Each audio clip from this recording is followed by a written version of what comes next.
السلام عليكم.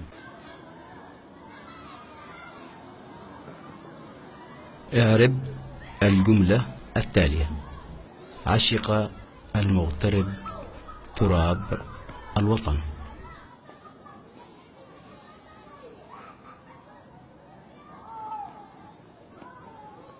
عشق فعل صادق مبني على أمل يحدوه إيمان واثق بالعودة الحتمية. المغترب فاعل عاجز عن أن يخطو أي خطوة في طريق تحقيق الأمل. وصمته هو أعنف ردة فعل يمكنه أن يبديها. تراب مفعول به منصوب، وعلامة غصبه أنهار الدم وأشلاء الضحايا والقتلى. الوطن مضافة إلى تراب مجرورة بما ذكرت من إعراب تراب سابقا.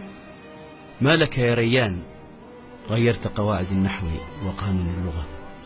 إليك جملة أخرى: صحت الأمة من غفلتها. صحت فعل ماض يا أستاذ، ولا على أمل أن يعود.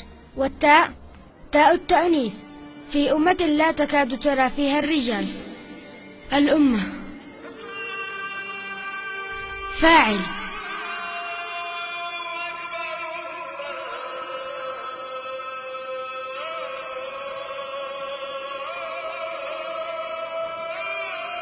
هده طول السبات، حتى أن الناظر إليه يشك بأنه ما زال على قيد الحياة.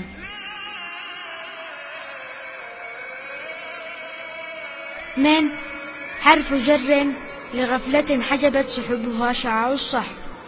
غفلتها اسم عجز حرف جر الأمة على أن يجر غيره. والهاء ضمير ميت متصل بالأمة التي هانت عليها الغفلة، مبني على المذلة التي ليس لها من دون الله كاشفة.